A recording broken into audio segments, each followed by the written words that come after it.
All right, you're good to go.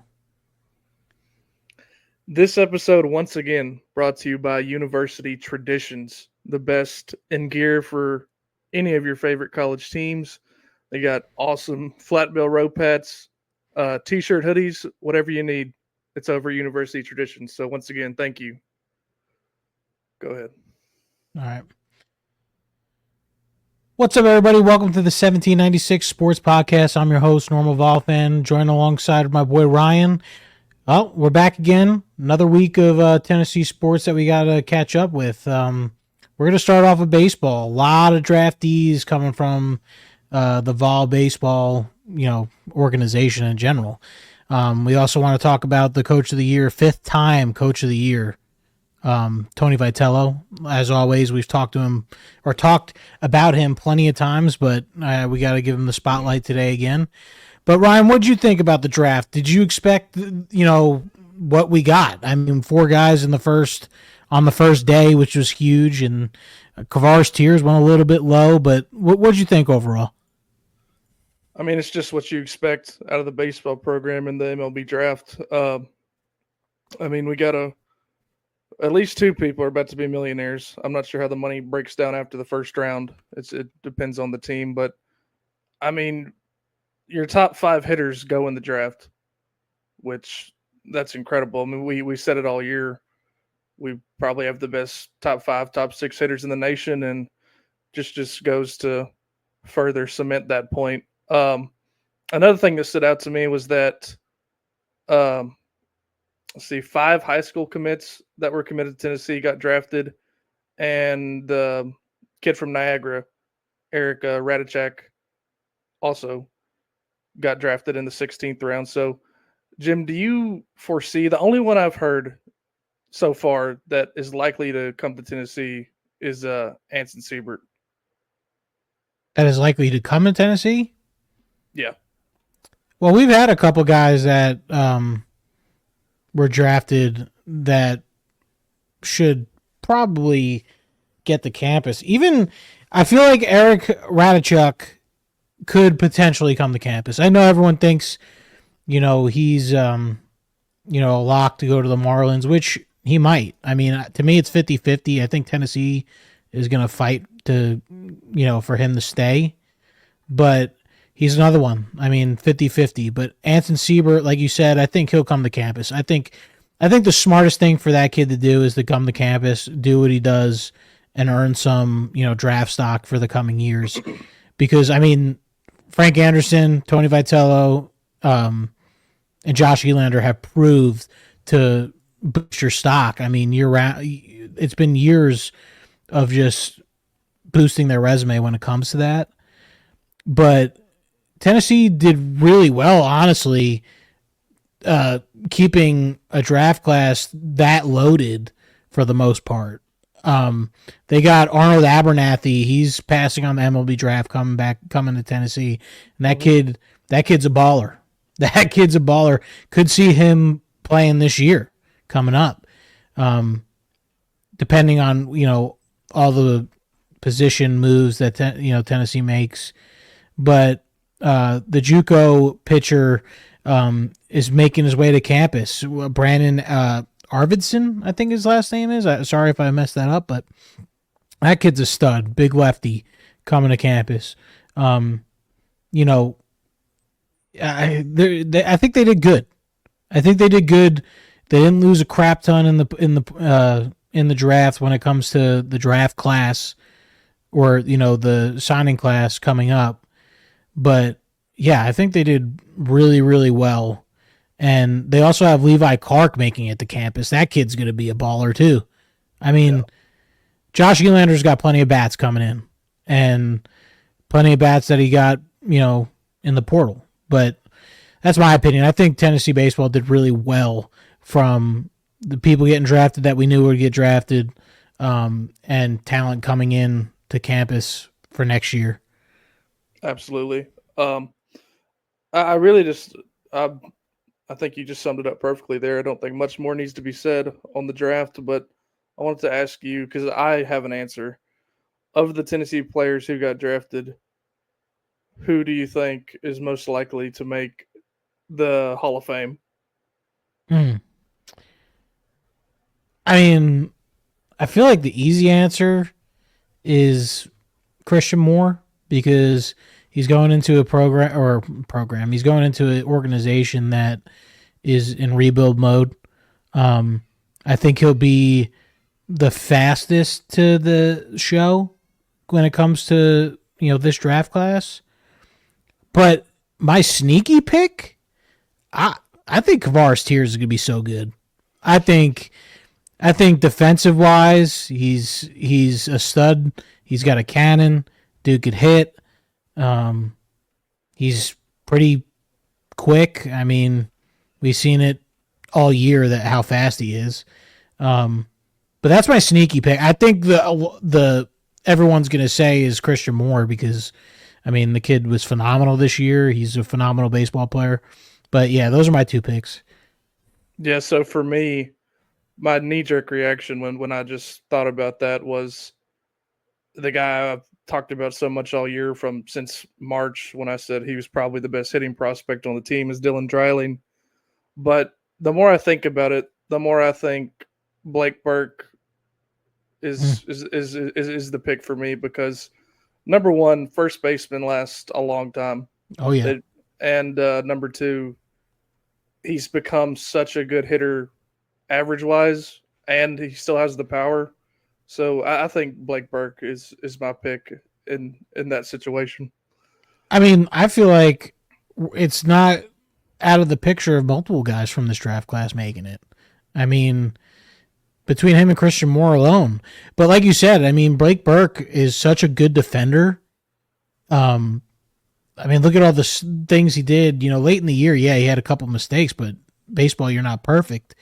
But overall, he was a stud on the defensive end for Tennessee. He saved a lot of runs Oh at yeah, at that corner. And like you said, I mean, obviously we know he could hit. And what he, showed this year to me was that he's not just a home run hitter. I mean, this year he was hitting those doubles, he was hitting singles, he was pushing the left field side, being that, everyone played him at that super pull guy, but he found those slots this year, and I feel like he's just going to get better.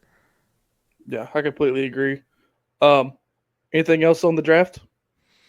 Uh, I don't think so. I think, like I said, I feel like I nailed it with what I said first. I think Tennessee won overall.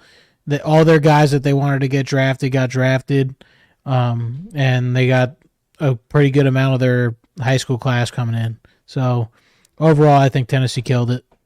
Yeah, I mean you get 9 players drafted off. No, I think it was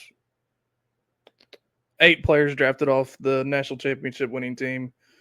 One shy of what the 2022 team got drafted, but still, obviously, a team to remember. And I guess that'll be the last time we talk about baseball for a while, Jim, because boy, oh boy, am I itching for some football.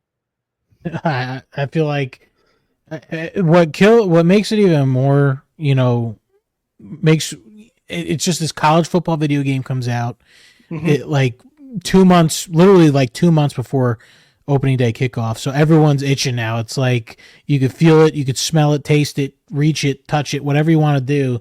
Football season is so close. SEC media days, just happening. That's when I mean, you're on the brink. But yeah, it's oh god, I'm so ready for college football to be back. Oh yeah, and then just to start off the football talk over the weekend, Josh Heupel and company waltz their ass down into Georgia and get an elite receiver in Travis Smith Jr. Yeah, Travis Smith Jr. is going to be a stud. There's a reason why everyone was after him. I mean, Georgia was after him, of course, and other programs that were after him. I mean, I've heard some crazy comps, and we talked about it yesterday, but I've heard comps of Julio Jones. Mm. Um, and everyone knows. I mean, yeah, he played at Alabama. We hated him when he played college football, but I mean, Julio Jones was a stud in college, stud in the NFL, um, And Travis Smith Jr., I think, is going to be someone to reckon with, right off the rip once he gets to campus. Yeah, for sure. Um, the big thing to me is that whenever we get a recruit, I always look at who did we beat out to get them. And when you're beating out Alabama, when you're beating out Georgia for a Georgia kid, and you're also, I mean, even Auburn and Hugh Freeze, who knows his damn offense. I mean, that's what I look at the most. And if those teams won them and Tennessee got them, you can't look at it as anything but a significant addition to the team for next year. Well, absolutely. And like you said, talking about just Tennessee's been killing it on the recruiting path. I mean, they're even going for Christian Gass, another Georgia kid, 4-star linebacker. And like you said, you're beating out these teams. You're beating out Georgia. You're beating out USC. I mean, the real USC, by the way. But you're beating these teams out, and you can only say Josh Heupel's doing something right, because you're not going to get these classes because just being willy nilly. I mean, he's been killing it. I think it's only up from here. I mean, when's the last time Tennessee's had all these 4 stars and 5 stars, like this? I mean, it's been a long time. Yeah. And you just mentioned Christian Gass. He's going to be committing this weekend. That would be another guy you're beating out Georgia for. And, I mean, after that, the next Saturday, Shady Hayward, another coveted 4-star, and then Juan Gaston the week after that, David Sanders on August 17th. I mean, if Tennessee could land even, 3 of those 4, that would be fantastic. Well, and I mean David Sanders too. I mean he's the number 1 offensive lineman in this class, correct? Yes, and the number 2 player overall. Yeah. So I mean, if Tennessee could land him, I mean, I feel like a bunch of people are going to follow him. Now, I don't listen to all these people saying, like, this dude, Tom Loy's got him going to Clemson. Ain't no shot. He ain't going to Clemson. I think it's between Ohio State and Tennessee.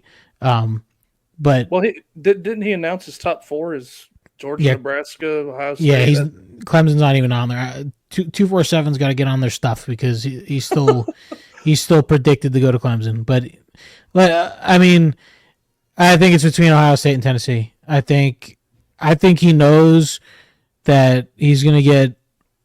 I mean, he could come onto campus and start right away. I mean, with Campbell being his final year in college, I think Sanders could come make an immediate impact if he decides to come here. So, but like we were just talking about, I mean, Josh Heupel's been killing it on the recruiting path. I think this class is going to be another great class. I think we'll be in the top 10. If we land David Sanders, we're for sure in the top 10.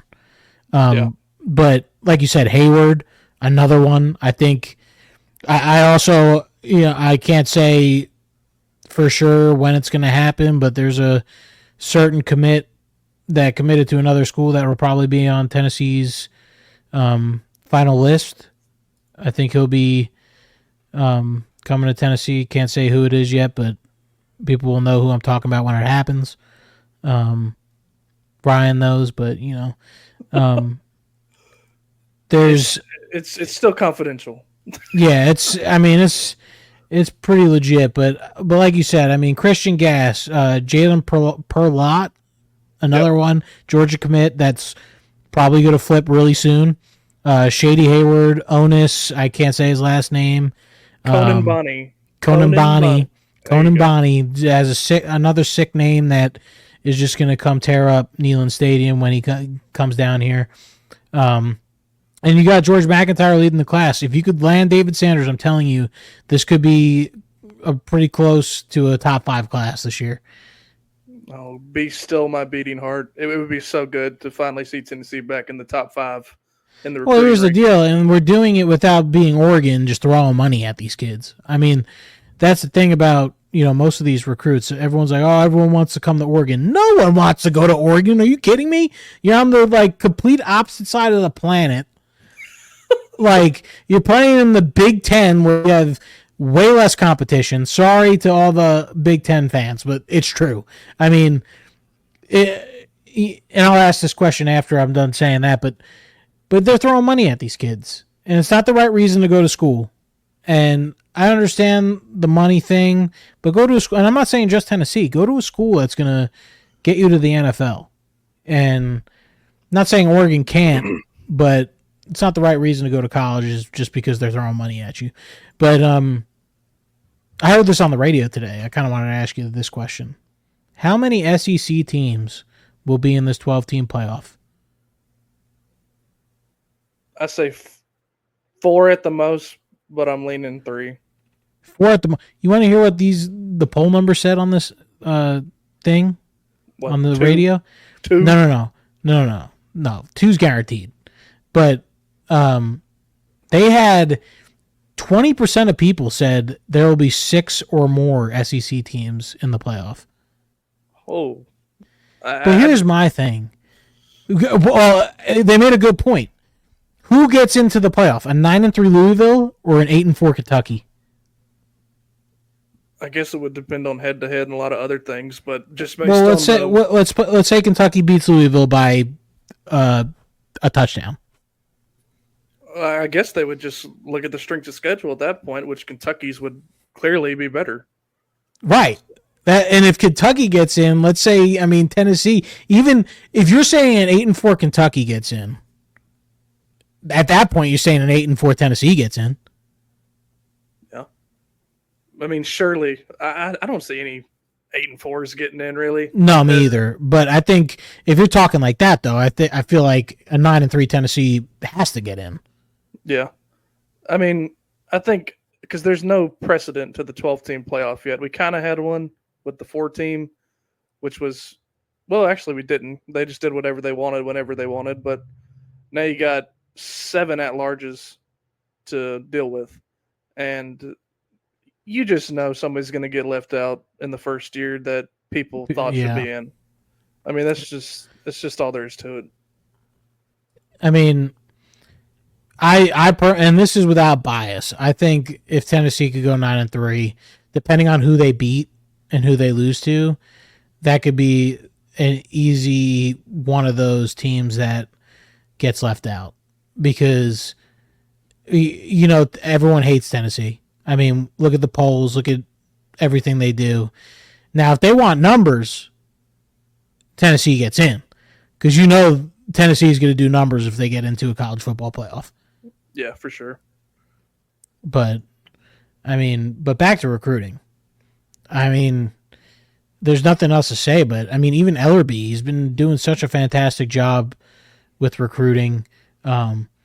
Defensive wise, we've been on a tear. Tennessee is going to be a force to be reckoned with, in the next coming seasons. Yeah, if Ellerby as the lead recruiter for David Sanders Jr. can land him, it would be incredible. That's how I'll end the recruiting talk on my end. I want to talk a little bit about just what was said by Heupel and Keenan Peely, Amari Thomas, Cooper Mays at SEC Media Days. Do you have any big takeaways, Jim, from anything that you heard coming out of Dallas? I've been too busy to even see it, so I'm following you on this one.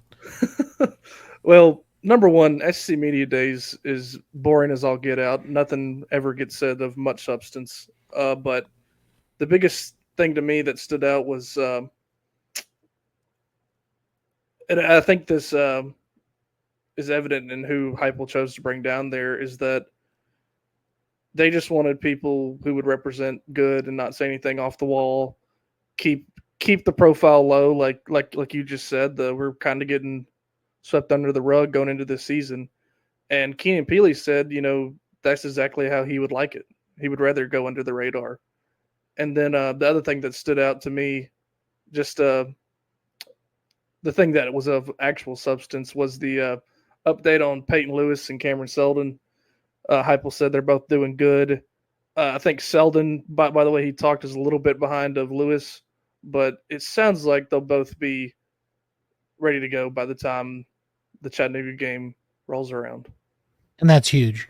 That people don't realize how massive that is, because I think a Dylan Sampson, Sheldon Lewis combo is another Jalen Wright, Jabari Small, Dylan Sampson trio. I mean, the way I look at it is Peyton Lewis is like, to me, Peyton Lewis is the most like the closest thing to a Jalen Wright.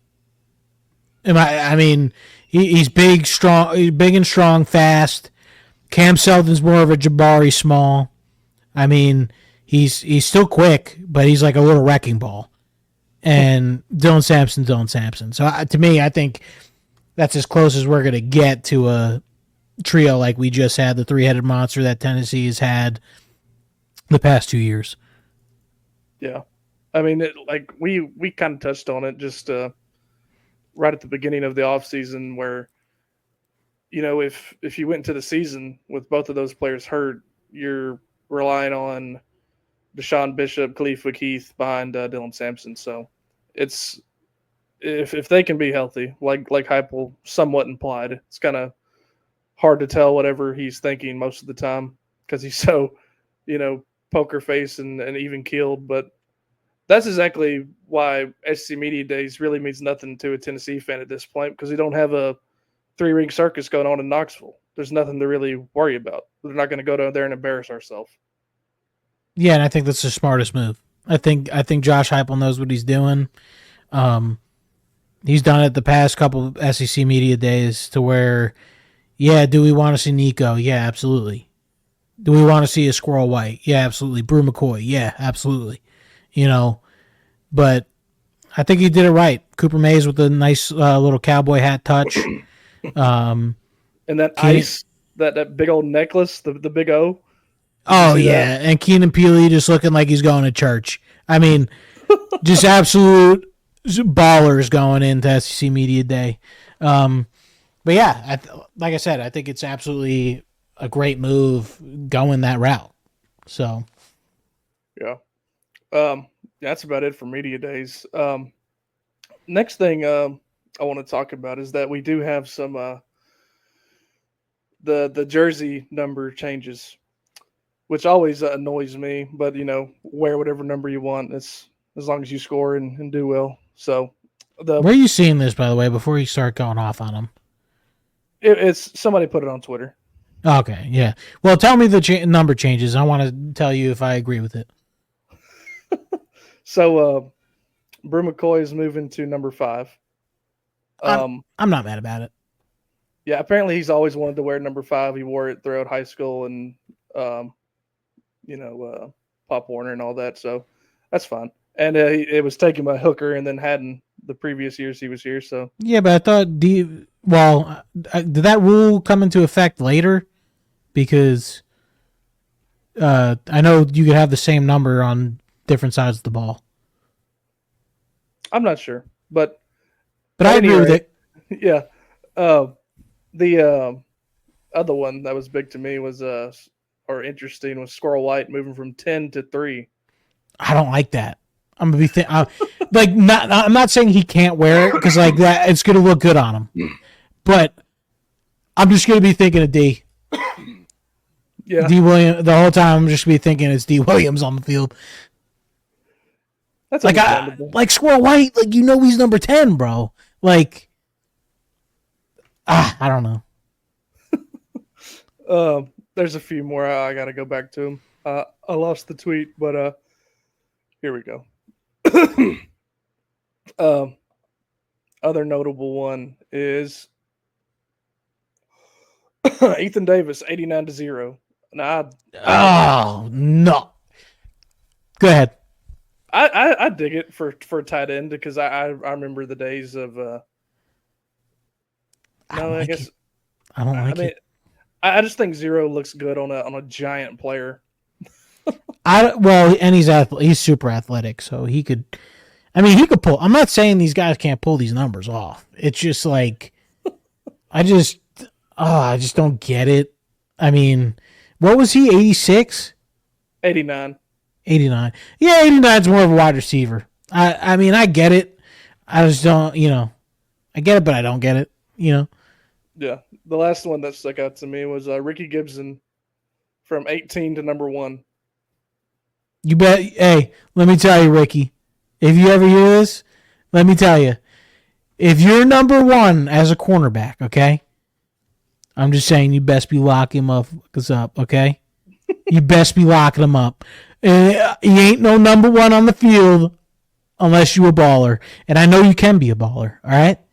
But you best be locking some people up this year. I think he will. He looked really good at the end of last season and in the bowl game. I agree. I mean, he's young. He's young, but and he got to learn from Haddon as in the beginning of the season too. So I think he definitely can be that number 1 that we want him to be. Yeah. That's it for the jersey numbers that really stuck out to me.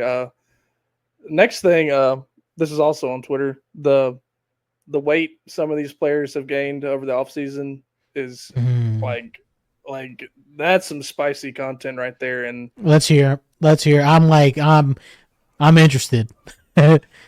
So, redshirt freshman offensive tackle Trevor Duncan gained the most weight in the offseason, going from 270 to 300. God dang, bro. That's the thing, though. Is you got it's not fat. This is all muscle. That's massive. Yeah. And do you remember how small Caleb Herring looked last year whenever he got in the game? Yeah. 23 pounds gained. Oh my God. Holy, what are they feeding them? Hopefully just protein powder, and that's it. But another guy that stood out to me, a guy that's been lost in the fold with all the talent we brought in at receiver, but Chaz Nimrod gained 24 pounds. Gee, what the? How tall is he? I couldn't tell you, but that's for a receiver. That's a lot. Wait. How much does he weigh now? 220. Bruh. He's 6'3", 220. That's a big boy. That's a big boy. Yeah. I mean, how much? I'll have to look that up. But Brew McCoy, I mean, kind of reminds me of Brew McCoy right there. Speaking of Brew McCoy. Bless you. Woo. Give me a second. Let it out. Let me take a sip of Diet Coke. Wait a second. Brew McCoy's listed at 6'3", 230. That was the nastiest comp I've ever had. They are pretty much identical. Yeah, it says he gained 10 pounds. I'll say it when we get back started. Oh, shit.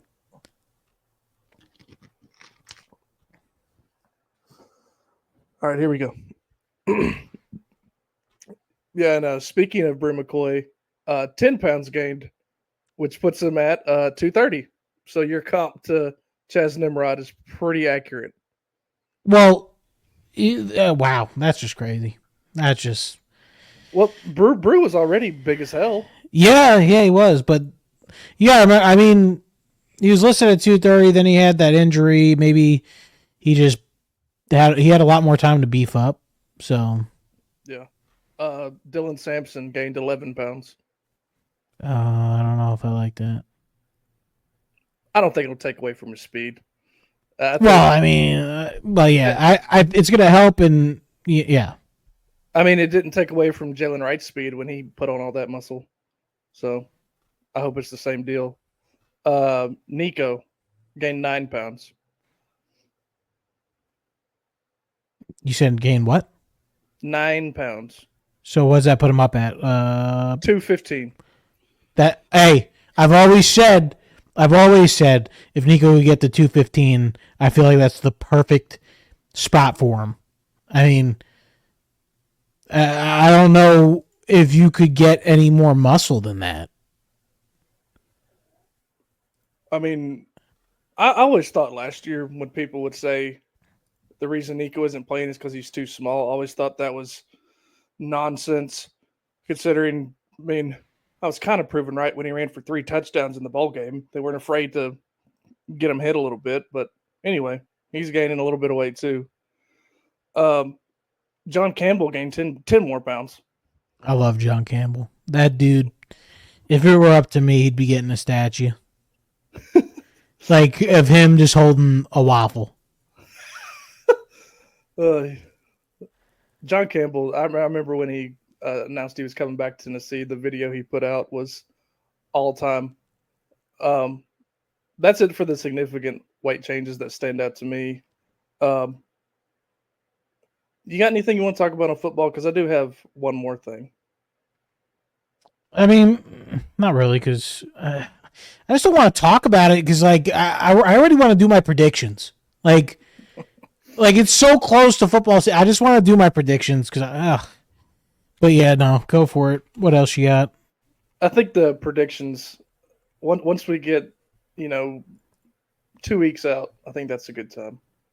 No, I agree. I just, I hate talking about it. We will be hearing all the whispers coming out of fall camp. We'll be hearing a lot of good things, hopefully. Yeah. But the last thing, kind of just a random thing that happened over the weekend. Smoky gray jerseys dropped. Now I have some thoughts on them. I want to hear what you think first. Okay, so we're gonna go from the top down. Helmet, they killed it. I think the helmet is nasty looking. I think it looks really good. From the old smoky gray helmets, I think this is the best looking one by far. Go ahead. I agree with the helmet. The helmet is awesome, and you tie in the flag and everything. The only thing I really don't like about them. Yeah. Oh, wait. Can we say it on 3? Because I already know exactly what you're going to say. Okay.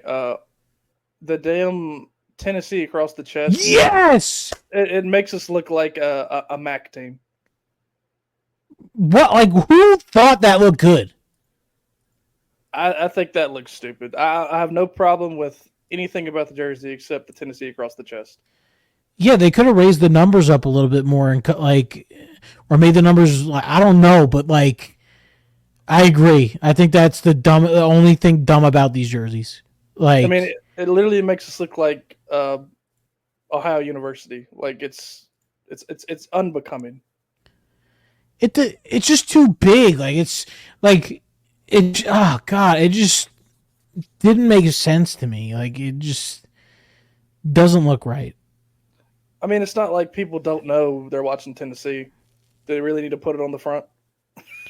I really just want to go edit this picture and take the Tennessee out and just see what it would look like without it. Because I think these would be close to the best uniforms we have without the name on the front.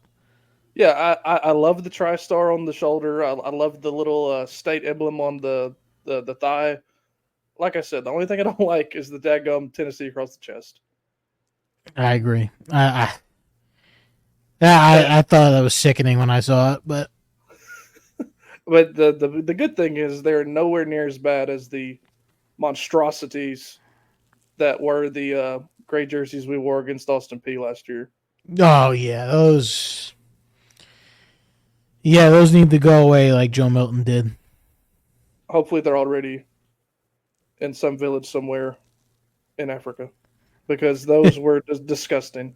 It's like they didn't even try. They took the gray jerseys, the original grays from Nike, and just put an orange yoke on them. It looked stupid. Nonsense. Yeah. But overall, I think they're nice. I think if they could have just taken that one part of it out, would have been, like I said, probably at least the best smoky grays we've had. But yeah. I do have one more thing before we get off here. And this is what you get. I mean, say what you want about Georgia. They're a successful program. but they kind of had a circus in the last few weeks. Again, with the driving fast and you know with the history they have of people dying in car wrecks. Uh, it came up at SEC Media Days, of course, and Kirby Smart said that the NIL at Georgia is now going to be fining them, which I don't buy for 1 millisecond. Yeah, no, I don't buy it. That might be the biggest lie I've ever heard. It sounds like a cop out to where he doesn't want to do anything about it. And I understand Tennessee had a few driving related incidents last year, but I think Georgia's had something over 20 since the tragedy that happened about, I guess it was almost 2 years now, a year and a half ago. But I, really, I mean, really, biggest cop out I've ever heard. Yeah, I don't get it. I don't get how these college kids act like that, especially when you're trying to go to the NFL. You're trying to better yourself, and I don't care what they say. Like they keep saying, "Oh, everyone does it." No, they don't. No. Like, and just yeah, they. Well, even if everybody does it, you're the only school that's had somebody die in a car accident. Like, I think they need to be taking it more seriously. And I guess that's all I'll say about it because I don't want to get myself in trouble. Nah, I mean, I agree with you. I think that's the biggest lie I ever heard. Anything else tonight, man? I don't think so. I think we are getting super close to football season. Football time in Tennessee is so close. I think this team's going to be sneaky good. I think I want to stay in the, where no one thinks anything big or small is going to happen with Tennessee this year. I like being low key, but yeah, I think Tennessee football is looking up. I think baseball is going to stay where it's at, and basketball is on its way too. So all good Tennessee here. Absolutely. Go Vols, buddy. Go Vols, baby.